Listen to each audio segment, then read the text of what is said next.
Você está ouvindo o audiobook de O Céu e o Inferno de Allan Kardec. Agora, você vai ouvir o capítulo 10. Intervenção dos demônios, nas modernas manifestações. Item 2. As doutrinas sobre o demônio, prevalecendo por tanto tempo, haviam de tal maneira exagerado o seu poder, que fizeram, por assim dizer, esquecer Deus. Por toda parte surgia o dedo de Satanás, bastando para tanto que o fato observado, ultrapassasse os limites do poder humano.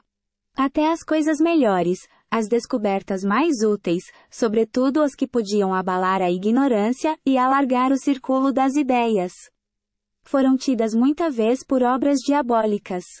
Os fenômenos espíritas de nossos dias, mais generalizados e mais bem observados à luz da razão, e com o auxílio da ciência, confirmaram, é certo, a intervenção de inteligências ocultas, porém agindo dentro de leis naturais, e revelando por sua ação, uma nova força e leis até então desconhecidas.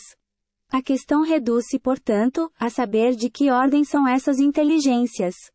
Enquanto se não possuía do mundo espiritual noções mais que incertas e sistemáticas, a verdade podia ser desviada. Mas hoje que observações rigorosas e estudos experimentais esclareceram a natureza, origem e destino dos espíritos, bem como o seu modo de ação e papel no universo.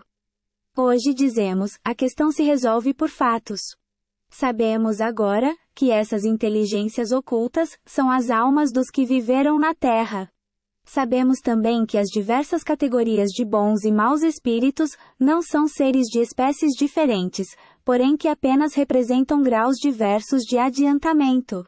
Segundo a posição que ocupam em virtude do desenvolvimento intelectual e moral, os seres que se manifestam apresentam os mais fundos contrastes, sem que por isso possamos supor, não tenham saído todos da grande família humana, do mesmo modo que o selvagem, o bárbaro e o homem civilizado. Item 3. Sobre este ponto, como sobre muitos outros, a Igreja mantém as velhas crenças a respeito dos demônios. Diz ela: há princípios que não variam há 18 séculos, porque são imutáveis. O seu erro é precisamente esse, de não levar em conta o progresso das ideias. É supor Deus insuficientemente sábio para não proporcionar a revelação ao desenvolvimento das inteligências. É, em suma, falar aos contemporâneos a mesma linguagem do passado. Ora, progredindo a humanidade enquanto a Igreja se abroquela em velhos erros, sistematicamente, tanto em matéria espiritual como na científica, cedo virá a incredulidade, avassalando a própria Igreja.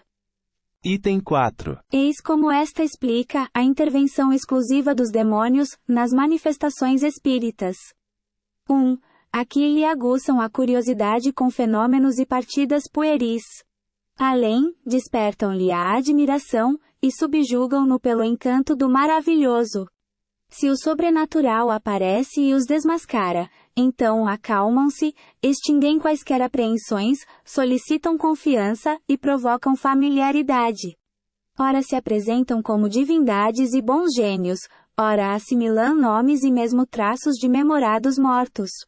Com o auxílio de tais fraudes dignas da antiga serpente, falam e são ouvidos. Dogmatizam e são acreditados. Misturam com suas mentiras algumas verdades, e inculcam o erro debaixo de todas as formas. Eis o que significam as pretensas revelações de além-túmulo. E é para tal resultado que a madeira e a pedra, as florestas e as fontes, o santuário dos ídolos e os pés das mesas e as mãos das crianças, se tornam oráculos. É por isso que a pitonisa profetiza em delírio. Que o ignorante se torna cientista num sono misterioso. Enganar e perverter, tal é, em toda parte de todos os tempos, o supremo objetivo dessas manifestações. Os resultados surpreendentes dessas práticas ou atos ordinariamente fantásticos e ridículos, não podendo provir da sua virtude intrínseca, nem da ordem estabelecida por Deus, só podem ser atribuídos ao concurso das potências ocultas. Tais são, notadamente, os fenômenos extraordinários obtidos em nossos dias, pelos processos aparentemente inofensivos do magnetismo, como os das mesas falantes. Por meio das operações da moderna magia, vemos reproduzirem-se no presente as evocações, as consultas, as curas e sortilégios, que ilustraram os templos dos ídolos e os antros das sibilas. Como outrora, interroga-se a madeira, e esta responde. Manda-se e ela obedece. Isto em todas as línguas, e sobre todos os assuntos. Acha-se a gente em presença de seres invisíveis, a usurparem nomes de mortos, e cujas pretensas revelações têm o cunho da contradição e da mentira. Formas inconsistentes e leves, aparecem rápidas e repentinas, patenteando-se dotadas de força sobre-humana. Quais são os agentes secretos desses fenômenos, os verdadeiros atores dessas cenas inexplicáveis? Os anjos, esses não aceitariam tais papéis indignos, como também não se prestariam a todos os caprichos da curiosidade. As almas dos mortos que Deus proíbe evocar, essas demoram no lugar que lhes designa a sua justiça, e não podem, sem sua permissão, colocar-se às ordens dos vivos. Assim, os seres misteriosos que acodem ao primeiro apelo do herege, do ímpio ou do crente. O que importa dizer da inocência ou do crime? Não são nem enviados de Deus, nem apóstolos da verdade e da salvação, porém fatores do erro e agentes do inferno. Apesar do cuidado com que se ocultam sob os mais veneráveis nomes, eles traem-se pela nulidade das suas doutrinas, pela baixeza dos atos e incoerência das palavras. Procuram apagar do símbolo religioso os dogmas do pecado original, da ressurreição do corpo, da eternidade das penas, como de toda a revelação divina, para subtrair às leis a sua verdadeira sanção e abrir ao vício todas as barreiras. Se as suas sugestões pudessem prevalecer, acabariam por formar uma religião cômoda, para uso do socialismo, e de todos a quem importuna a noção do dever e da consciência. A incredulidade do nosso século facilitou-lhes o caminho. Assim possam as sociedades cristãs, por uma sincera dedicação à fé católica, escapar ao perigo desta nova e terrível invasão. 1. As citações deste capítulo são extraídas da mesma pastoral indicada no precedente, e da qual são corolários. É a mesma fonte e, por conseguinte, a mesma autoridade. Nas suas intervenções exteriores, os demônios procuram dissimular a sua presença, a fim de afastar suspeitas. Sempre astutos e pérfidos, seduzem o homem com ciladas, antes de algemá-lo na opressão e no servilismo. Ponto. Item 5. Toda esta teoria deriva do princípio de que os anjos e os demônios são seres distintos das almas humanas, sendo estas antes o produto de uma criação especial, aliás inferiores aos demônios em inteligência, em conhecimento e em toda espécie de faculdade. E é assim que opina pela exclusiva intervenção dos maus anjos, nas antigas como nas modernas manifestações dos espíritos. A possibilidade da comunicação dos mortos é uma questão de fato, é o resultado de observações e experiências, que não vem ao caso discutir aqui. Admitamos, porém, como hipótese, a doutrina acima citada, e vejamos se ela se não destrói por si mesma com os seus próprios argumentos. Item 6. Das 3 categorias de anjos, segundo a Igreja, a primeira ocupa-se exclusivamente do céu. A segunda do governo do universo, e a terceira, da terra. É nesta última, que se encontram os anjos de guarda, encarregados da proteção de cada indivíduo. Somente uma parte dos anjos, desta última categoria, é que compartilhou da revolta, e foi transformada em demônios. Ora, desde que Deus lhes permitira com tanta liberdade, já por sugestões ocultas, já por ostensivas manifestações, induzir os homens em erro, e porque esse Deus é soberanamente justo e bom, devia ao menos para atenuar os males de tão odiosa concessão permitir também a manifestação dos bons anjos. Ao menos assim, os homens teriam a liberdade e o recurso da escolha. Dar, porém, aos anjos maus o monopólio da tentação, com poderes amplos de simular o bem para melhor seduzir. E vedando ao mesmo tempo toda e qualquer intervenção dos bons, é atribuir a Deus o intuito inconcebível de agravar a fraqueza, a inexperiência e a boa-fé dos homens. É mais ainda. É supor da parte de Deus um abuso de confiança, pela fé que nos merece. A razão recusa admitir tanta parcialidade em proveito do mal. Vejamos os fatos.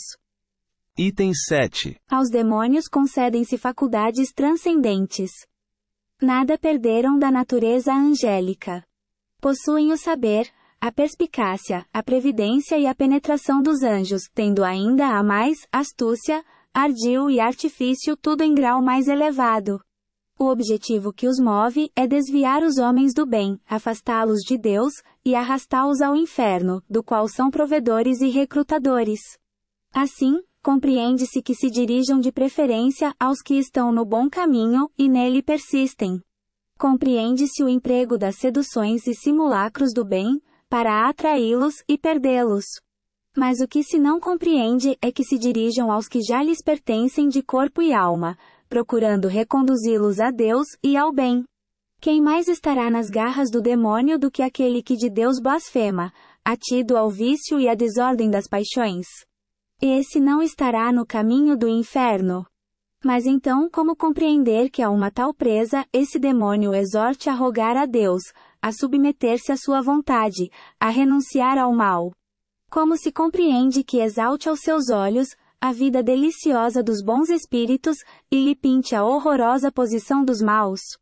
Jamais se viu negociante realçar aos seus fregueses a mercadoria do vizinho em detrimento da sua, aconselhando-os a ir à casa dele.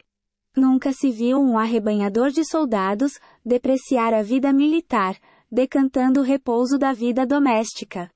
Poderá ele dizer aos recrutas, que terão vida de trabalhos e privações com 10 probabilidades contra uma de morrerem, ou pelo menos, de ficarem sem braços nem pernas. É este, no entanto, o papel estúpido do demônio, pois é notório. E é um fato. Que as instruções emanadas do mundo invisível têm regenerado incrédulos e ateus, insuflando-lhes na alma fervor e crenças nunca havidos. Ainda por influência dessas manifestações, tem-se visto e vêem-se diariamente regenerarem-se viciosos contumazes, procurando melhorarem-se a si mesmos. Ora, atribuir ao demônio tão benéfica propaganda e salutar resultado, é conferir-lhe diploma de tolo. E como não se trata de simples suposição, mas de fato experimental contra o qual não há argumento, havemos de concluir, ou que o demônio é um desazado de primeira ordem, ou que não é tão astuto e mau como se pretende, e conseguintemente, tão temível quanto dizem. Ou então que todas as manifestações não partem dele.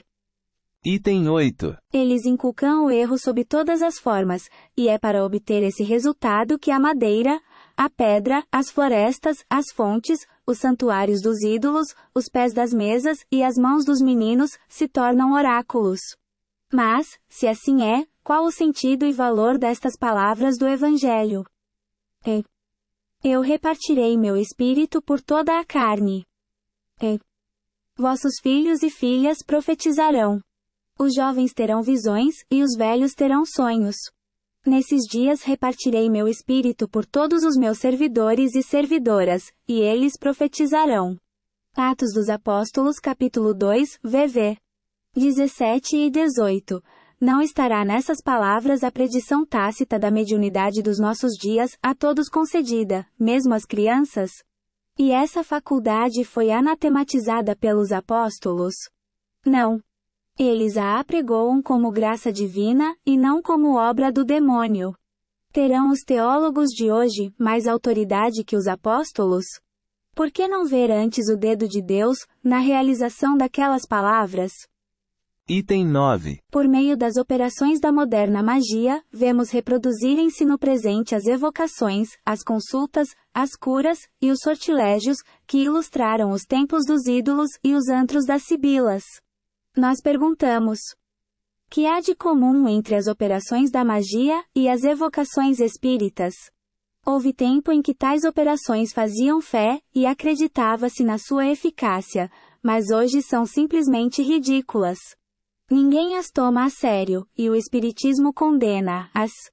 Na época em que florescera a magia, era imperfeita a noção sobre a natureza dos espíritos, geralmente havidos por seres dotados de poder sobre-humano. A troco da própria alma, ninguém os evocava que não fosse para obter favores da sorte e da fortuna, achar tesouros, revelar o futuro ou obter filtros.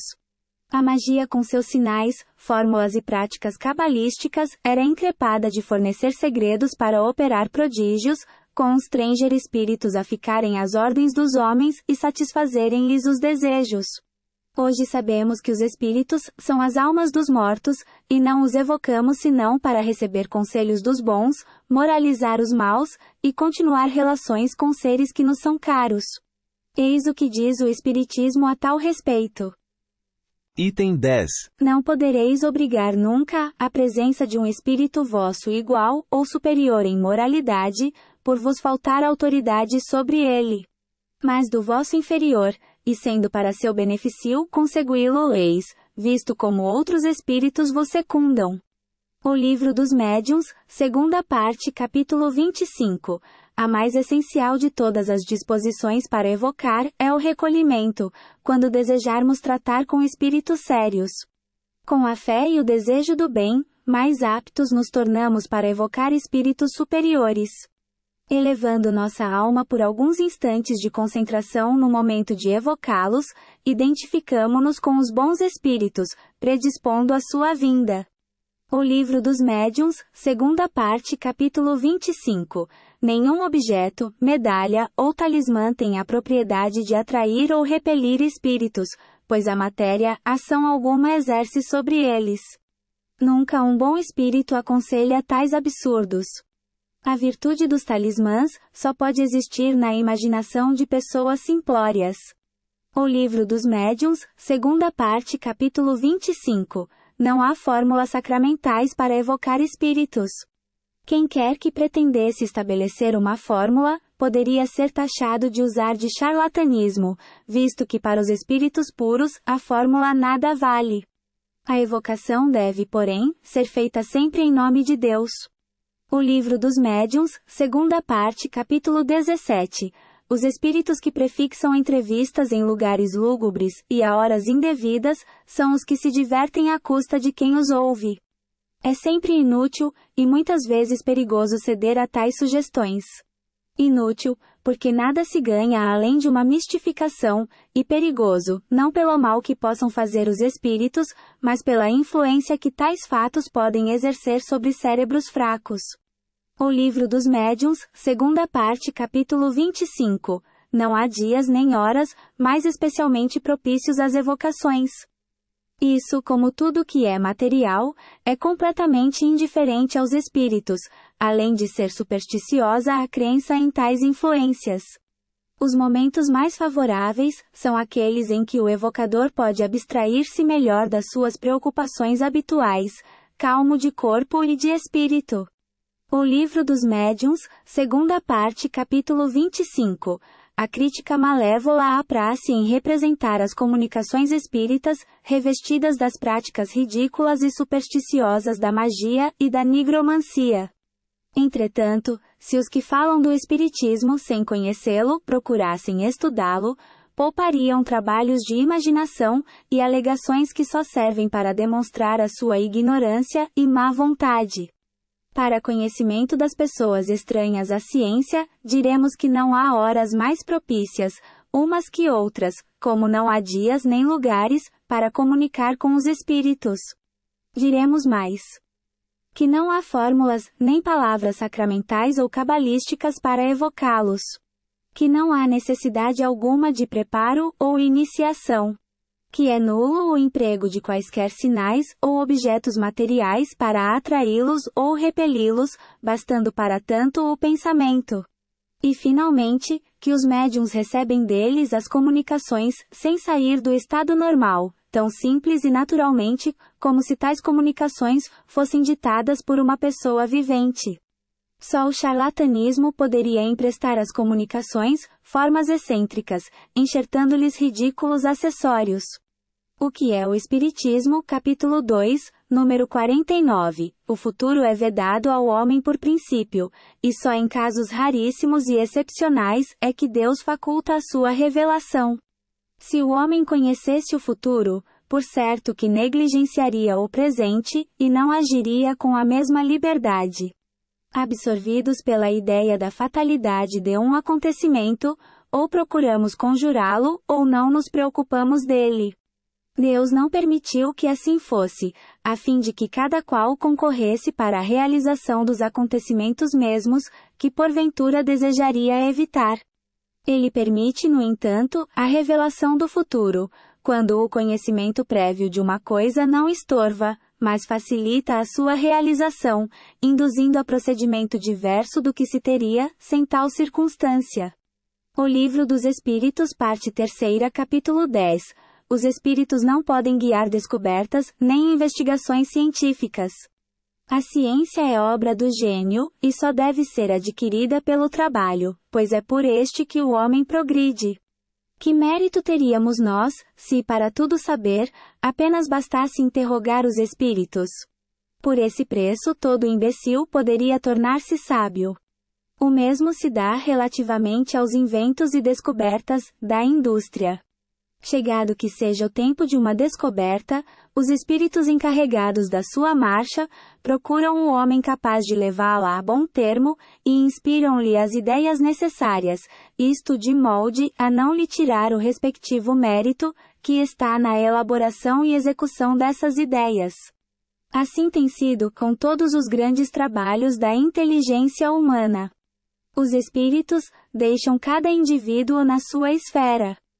Do homem apenas apto para lavrar a terra, não fazem depositários dos segredos de Deus, mas sabem arrancar da obscuridade aquele que se mostra capaz de secundar-lhes os desígnios. Não vos deixeis, por conseguinte, dominar pela ambição e pela curiosidade, em terreno alheio ao do espiritismo, que tais fitos não têm, pois com eles só conseguireis as mais ridículas mistificações. O Livro dos Médiuns, segunda parte, capítulo 26. Os espíritos não podem concorrer para a descoberta de tesouros ocultos. Os superiores não se ocupam de tais coisas, e só os zombeteiros podem entreter-se com elas, já indicando tesouros que o mais das vezes não existem, já apontando sítios diametralmente opostos àqueles em que realmente existem. Esta circunstância tem, contudo, uma utilidade, qual a de mostrar que a verdadeira fortuna reside no trabalho. Quando a providência tem destinado a alguém quaisquer riquezas ocultas, esse alguém as encontrará naturalmente. Do contrário não, nunca. O Livro dos Médiuns, segunda parte, capítulo 26, esclarecendo-nos sobre as propriedades dos fluidos. Agentes e meios de ação do mundo invisível, constituindo uma das forças e potências da natureza. O Espiritismo nos dá a chave de inúmeros fatos e coisas inexplicadas e inexplicáveis de outro modo, fatos e coisas que passaram por prodígios em outras eras. Do mesmo modo que o magnetismo, ele nos revela uma lei, se não desconhecida, pelo menos incompreendida, ou então, para melhor dizer, efeitos de todos os tempos conhecidos, pois que de todos os tempos se produziram, mas cuja lei se ignorava, e de cuja ignorância brotava a superstição. Conhecida essa lei, desaparece o maravilhoso, e os fenômenos entram para a ordem das coisas naturais. Eis porque os espíritos não produzem milagres, fazendo girar as mesas, ou escrever os mortos, como milagre não faz o médico em restituir à vida o moribundo, e o físico provocando a queda do raio. Quem pretendesse fazer milagres pelo espiritismo, não passaria de ignorante, ou então de mero prestidigitador. O Livro dos Médiuns, primeira parte, capítulo 2, pessoas há que fazem das evocações uma ideia muito falsa. Há mesmo quem acredite que os mortos evocados se apresentam com todo o aparelho lúgubre do túmulo. Tais suposições podem ser atribuídas ao que vemos nos teatros, ou lemos nos romances e contos fantásticos, onde os mortos aparecem amortalhados com o chocalhar dos ossos. O Espiritismo, que nunca fez milagres, também não faz esse, pois que jamais fez reviver um corpo morto. O espírito fluídico, inteligente, esse não baixa a campa com o grosseiro invólucro, que lá fica definitivamente. Separa-se dele no momento da morte, e nada mais tem de comum entre si. O que é o Espiritismo, capítulo 2, n. e 48. Item 11. Ampliamos estas citações, para mostrar que os princípios do Espiritismo não têm relação alguma com os da magia. Assim, nem espíritos às ordens dos homens, nem meios de os constranger, nem sinais ou fórmulas cabalísticas, nem descobertas de tesouros, nem processos para enriquecer, e tampouco milagres ou prodígios, adivinhações e aparições fantásticas. Nada, enfim, do que constitui o fim e os elementos essenciais da magia. O Espiritismo não só reprova tais coisas, como demonstra a impossibilidade e ineficácia delas. Não há, afirmamo-lo ainda uma vez, analogia alguma entre os processos e fins da magia e os do Espiritismo. Só a ignorância e a má-fé poderão confundi-los. Dessa forma, tal erro não pode prevalecer, uma vez que os princípios espíritas não se furtam ao exame, e aí estão formulados inequívoca e claramente para todos. Quanto às curas, reconhecidas como reais na pastoral precitada, o exemplo está mal selecionado, como meio de evitar relações com os espíritos. Efetivamente, essas curas são outros tantos benefícios que levam à gratidão, e que todos podem experimentar. Pouca gente estará disposta a renunciar a elas, mormente depois de haver esgotado outros recursos, antes de recorrer ao diabo. Depois, se o diabo cura, força é confessar que faz uma boa e meritória ação. 1. Item 12. Quais são os agentes secretos de tais fenômenos, os verdadeiros autores dessas cenas inexplicáveis? Os anjos, esses não aceitariam papéis indignos, como também não se prestariam aos caprichos todos da curiosidade. O autor quer falar das manifestações físicas dos espíritos, no número das quais, algumas, há evidentemente pouco dignas de espíritos superiores. Nós lhe pediremos, contudo, que substitua o vocábulo anjo pelo de espíritos puros ou espíritos superiores, pois que assim teremos exatamente o que diz o Espiritismo. Indignas, porém, dos bons espíritos, não se pode considerar uma multidão de comunicações dadas pela escrita, pela palavra, pela audição, etc. Pois que tais comunicações seriam e são dignas dos homens mais eminentes da terra. O mesmo poderemos dizer quanto às curas, aparições, e um sem número de fatos que os livros santos citam em profusão, como obra de anjos ou de santos. Se, pois, os anjos e os santos produziram outrora fenômenos semelhantes, por que não os produzirão hoje? Por que serem idênticos fatos julgados bruxaria nas mãos de uns, enquanto nas mãos de outros se reputam santos milagres? Sustentar semelhante tese é abdicar toda a lógica. O autor da pastoral labora em erro, quando afirma que tais fenômenos são inexplicáveis. O que se dá é justamente o contrário, isto é, hoje esses fenômenos são perfeitamente explicados, tanto que se não consideram mais como maravilhosos e sobrenaturais. Dado, porém, de barato que assim não fora, tão lógico seria atribuí-los ao diabo, quanto era lógico noutros tempos dar a este as honras de todos os fenômenos naturais, cuja causa então se desconhecia. Por papéis indignos devemos entender os que visam o mal e o ridículo, a menos que queiramos qualificar de tal a obra salutar dos bons espíritos, que promovem o bem, encaminhando os homens para Deus, pela virtude. Ora, o Espiritismo diz expressamente que os papéis indignos não cabem aos espíritos superiores, como se infere dos seguintes preceitos. 1. Querendo persuadir as pessoas curadas pelo Espiritismo que o foram pelo diabo, grande número delas se há separado da Igreja, sem que jamais pensassem fazê-lo. Item 13. A categoria do espírito se reconhece por sua linguagem. Os verdadeiramente bons e superiores têm na sempre digna, nobre, lógica, imune de qualquer contradição. Ressumbra sabedoria, modéstia, benevolência e a mais pura moral. Além disso é concisa, clara, sem redundâncias inúteis. Os espíritos inferiores, ignorantes ou orgulhosos, é que suprem a vacuidade das ideias com a abundância de frases. Todo pensamento implicitamente falso, toda máxima contrária à ação moral, todo conselho ridículo, toda expressão grosseira, trivial ou simplesmente frívola, qualquer sinal de malevolência, de presunção ou de arrogância, são indícios incontestáveis da inferioridade de um espírito. Os espíritos superiores só se ocupam de comunicações inteligentes, visando instruir-nos. As manifestações físicas ou puramente materiais competem mais comumente aos espíritos inferiores, vulgarmente designados por espíritos batedores, pela mesma razão porque entre nós os torneios de força e agilidade são próprios de saltimbancos e não de sábios. Absurdo seria supor que um espírito, por pouco elevado que sela, goste do alarde e do reclamo.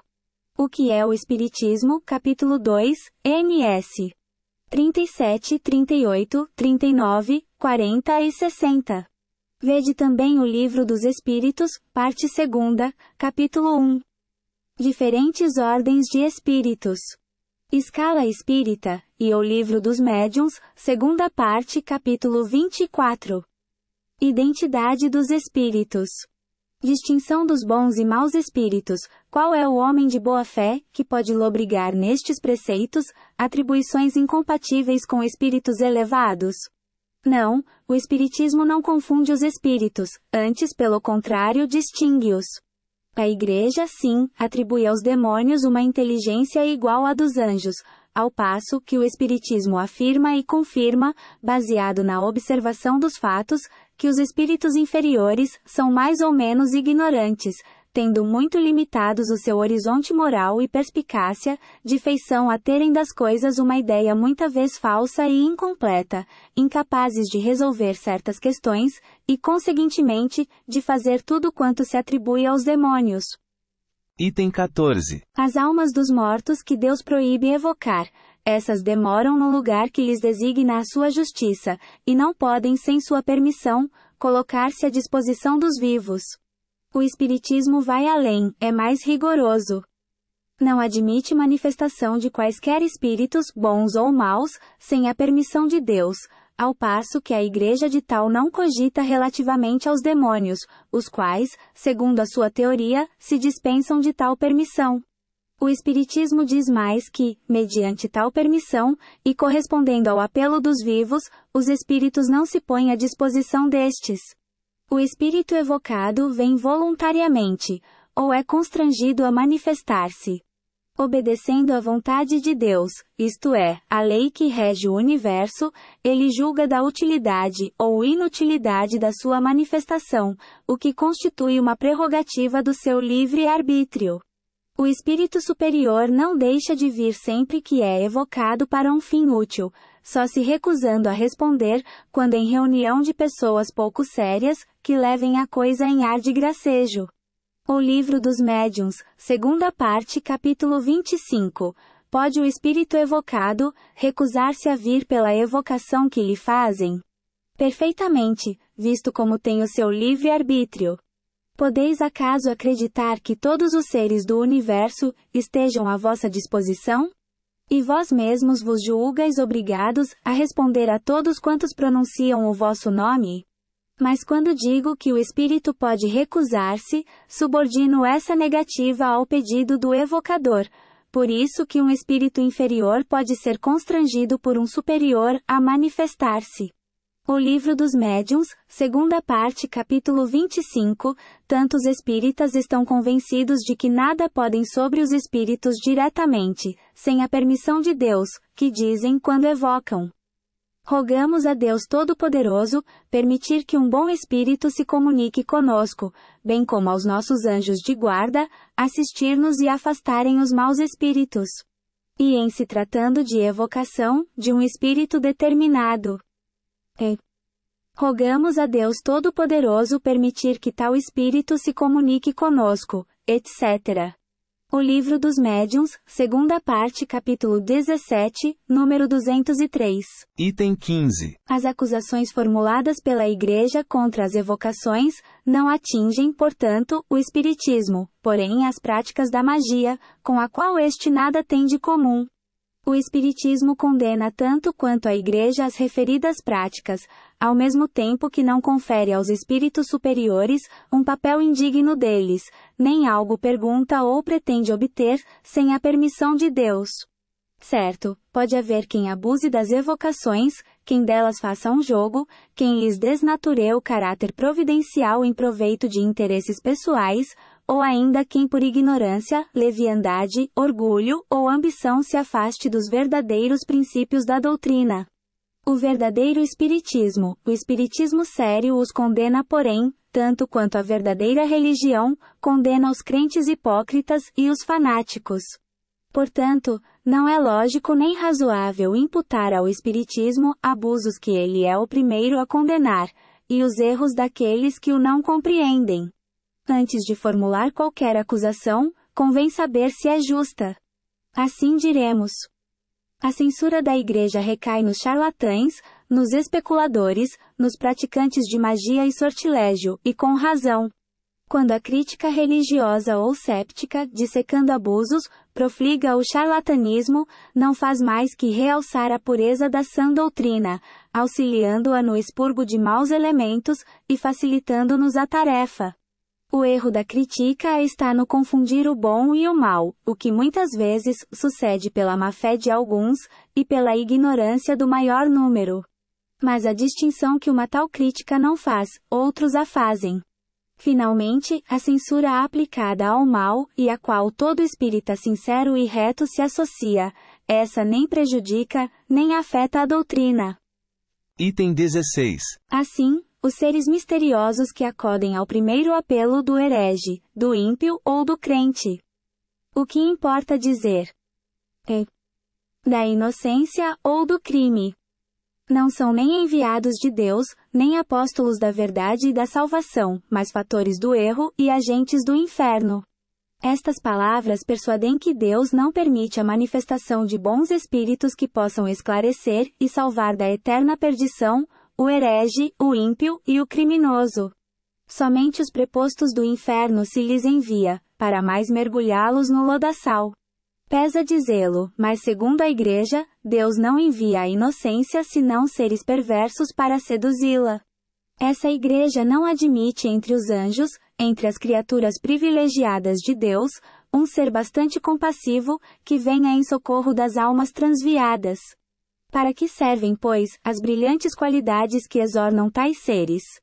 Acaso e tão somente para seu gozo pessoal?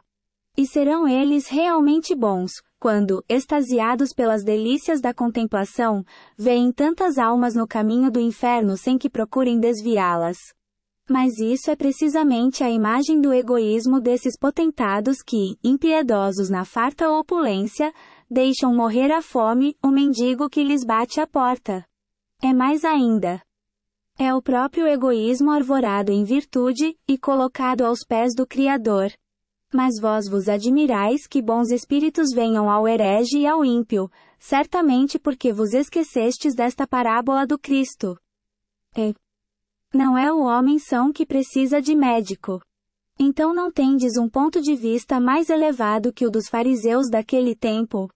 E vós mesmos, vós vos recusareis mostrar o bom caminho ao descrente que vos chamasse? Pois bem, os bons espíritos fazem o que farieis. Dirigem-se ao ímpio para dar-lhe bons conselhos. Em lugar de anatematizardes as comunicações de além-túmulo, melhor fora bendissesseis os decretos do Senhor, admirando-lhe a onipotência e bondade infinitas. Item 17. Dizem que há anjos de guarda. Mas quando não podem insinuar-se pela voz misteriosa da consciência ou da inspiração, por que não empregarem meios de ação mais diretos e materiais, de modo a chocar os sentidos, uma vez que tais meios existem? E pois que tudo provém de Deus, e nada ocorre sem a sua permissão, podemos admitir que ele faculte tais meios aos maus espíritos, e os recuse aos bons. Nesse caso é preciso confessar que Deus facilita mais poderes ao demônio para perder aos homens, do que aos anjos de guarda para salvá-los. Pois bem, o que os anjos de guarda, segundo a Igreja, não podem fazer, fazem por si os demônios. Servindo-se de tais comunicações, ditas infernais, reconduzem a Deus os que o renegavam e ao bem os escravizados ao mal. Esses demônios fazem mais. Dão-nos o espetáculo de milhões de homens acreditando em Deus por intercessão da sua potência diabólica, ao passo que a Igreja era impotente para convertê-los. Homens que jamais oraram fazem-no hoje com fervor, graças às instruções desses demônios. Quantos orgulhosos, egoístas e devassos se tornaram humildes, caridosos e recatados. Ponto de exclamação. E tudo por obra do diabo. Ah! Mas se assim for, claro é que a toda essa gente, o demônio tem prestado melhor serviço e guarda que os próprios anjos. É necessário, porém, formar uma triste opinião do senso humano dos nossos tempos, para crer que os homens aceitem cegamente tais ideias. Uma religião, porém, que faz pedra angular de tal doutrina, uma religião que se destrói pela base, em si e tirando os seus demônios, o seu inferno, as suas penas eternas, e o seu Deus impiedoso. Uma religião tal, dizemos, é uma religião que se suicida. Item 18. Dizem que Deus enviou o Cristo, seu Filho, para salvar os homens, provando-lhes com isso o seu amor. Como se explica, entretanto, que os deixasse depois em abandono? Não há dúvida de que Jesus é o mensageiro divino enviado aos homens para ensinar-lhes a verdade, e por ela, o caminho da salvação. Mas contai. E somente após a sua vinda. Quantos não puderam ouvir-lhe a palavra da verdade? Quantos morreram e morrerão sem conhecê-la? Quantos, finalmente, dos que a conhecem, a põem em prática? Então, por que não lhes enviar Deus, sempre solícito na salvação de suas criaturas, outros mensageiros, que baixando a todas as terras, entre grandes e pequenos, ignorantes e sábios, crédulos e sépticos, venham ensinar a verdade aos que a desconhecem, torná-la compreensível aos que não a compreendem, e suprir, enfim, pelo seu ensino direto e múltiplo, a insuficiência na propagação do Evangelho, abreviando o evento do reinado divino? Mas eis que chegam esses mensageiros em hostes inumeráveis, abrindo os olhos aos cegos, convertendo os ímpios, curando os enfermos, consolando os aflitos, a exemplo de Jesus. Que fazeis vós, e como os recebeis vós? Ah! Vós os repudiais, repelis o bem que fazem e clamais. São demônios. Outra não era a linguagem dos fariseus relativamente ao Cristo, que diziam, fazia o bem por artes do diabo. E o Nazareno respondeu-lhes: Reconhecei a árvore por seu fruto.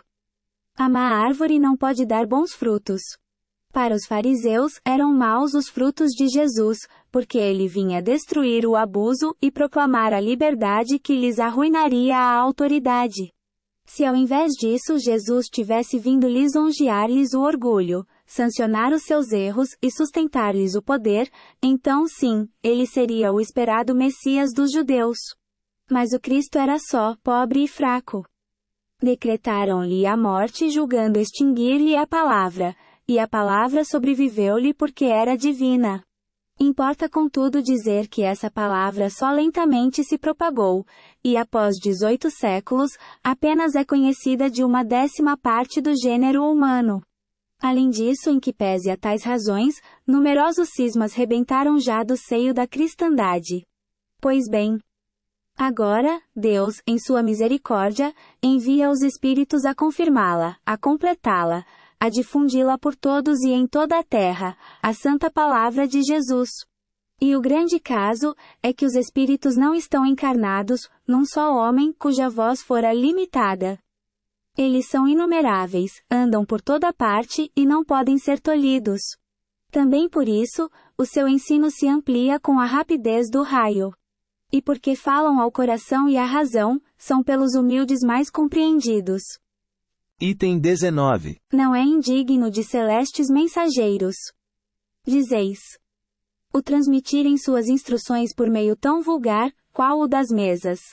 Não será ultrajá-los o supor que se divertem com frivolidades, deixando a sua mansão de luz, para se porem à disposição do primeiro curioso? Jesus também deixou a mansão do Pai para nascer num estábulo. E quem vos disse que o Espiritismo atribui frioleiras aos espíritos superiores? Não. O Espiritismo afirma positivamente o contrário, isto é, que as coisas vulgares são próprias de espíritos vulgares. Não obstante dessas vulgaridades, resulta um benefício, qual o de abalar muitas imaginações, provando a existência do mundo espiritual, e demonstrando à saciedade, que esse mundo não é tal, porém muito diferente do que se julgava. Essas manifestações iniciais eram porventura simples como tudo que começa, mas nem por germinar de minúscula semente, a árvore deixa um dia de estender virente e copada a sua ramagem. Quem acreditaria que da misérrima manjedoura de Belém pudesse sair a palavra que havia de transformar o mundo? Sim.